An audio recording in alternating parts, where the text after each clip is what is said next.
I wasn't supposed to be on Moon Vera 9. The research post was automated, and the only reason I got clearance was because my thesis advisor owed me a favor. I just wanted quiet. No human contact, no distractions. Just time to finish my dissertation on xenobiological scent-marking behaviors in non-Terran fauna. Fittingly ironic, given how things turned out. Vera 9 was a lichen-covered rock orbiting a gas giant, known for its savage storms and bizarre wildlife. According to the old science logs, it had been home to a now-extinct species called the lyre-kai, tall, quadrupedal hunters with bioluminescent veins and complex social structures. But no one had seen a lyre-kai in over 100 years. That's what the official logs said. I'd only been planetside for 3 days. Long enough to reprogram the drones, set up motion detectors, and get cozy in the lab bunker. I had zero intention of playing wildlife documentarian, until something tripped a sensor 2 kilometers out. The readings were weird. Too big for a Vera hog, too fast for the wind to trigger. So I went to check it out. Big mistake. Well, not at first. I hiked to the sensor and found claw marks in the surrounding trees.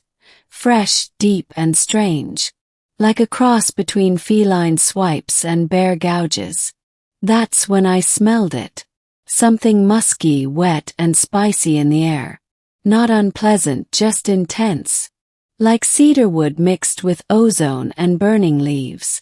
I brushed it off as pheromone residue from the local fauna. Then I heard the growl. It was low and guttural, not quite animal, not quite human. I spun around and saw her. She was tall, at least 7 feet, with digitigrade legs, silver-white fur streaked with blue, and those glowing veins I'd read about. But her eyes were yellow, pupils vertical like a cat's, and focused entirely on me. She didn't attack. Instead, she took 3 slow steps forward, nostrils flaring. And then, I swear to whatever cosmic force is watching us, she sniffed the air and lunged straight at my chest. Blacked out. Middle. I woke up inside a cave. Not just any cave. A domed cavern lit by glowing moss and scattered bioluminescent stones. I was lying on a mat of woven plant fibers, wrapped in a pelt that definitely wasn't synthetic. My shirt was gone. The alien girl was sitting across from me, legs folded under her, claws tapping the floor in a rhythmic pattern. Her ears twitched when she saw me wake, and she rose slowly, sniffing the air again. Then she did something bizarre. She shoved my own shirt into my chest. Not aggressively. More like a cat proudly dropping a bird at your feet.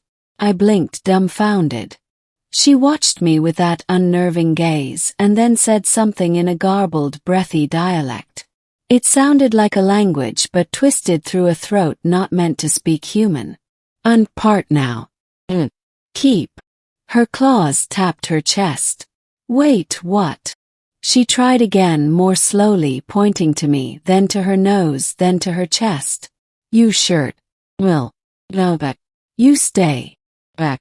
It took me longer than I'd like to admit to understand. She'd sniffed my scent, found it acceptable, and now believed we were bonded. Great. The local alien werewolf thought I was her mate. Or pet. Or something. Over the next few days, I learned more than any xenobiologist back on Earth could ever dream of. The lyre-kai weren't extinct, they were just hiding. And they had evolved. This one, who I later learned was named Zevi, had language, rituals, and customs I couldn't begin to grasp. Every time I tried to leave the cave, she followed. When I insisted on returning to my outpost, she refused to let me go alone. At night, she curled up across the cave entrance. Zevi wasn't the only one either. Other lyre-kai began appearing, leaner, more feral-looking males with luminous eyes and twitching ears. They watched me like I was a wild card in their otherwise closed society. But none challenged Zevi. She was clearly high-ranking. Maybe a hunt leader or something more. The scent bond was real. I watched her snarl at another Lyrekai who came too close to my bedroll. I saw her rub her scent glands on the shoulders of other pack members and then touch my shirt, reinforcing some invisible claim. And the strangest part. She was teaching me.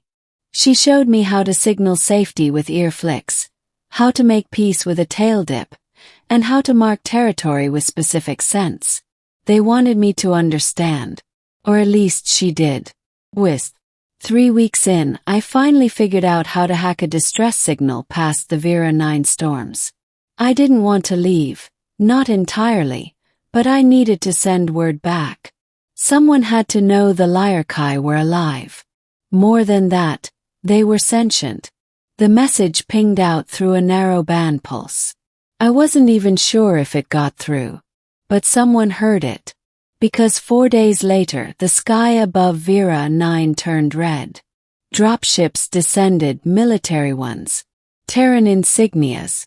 I watched in horror as soldiers in exosuits fanned out through the forest. Zevi and the pack retreated, bristling with unease.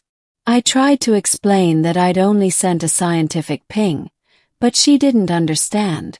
Or maybe she did, and that's why she looked betrayed. The soldiers didn't care that the Lyrekai were sapient. To them they were anomalies. But one of the scouts opened fire when he saw a youngling dart between trees.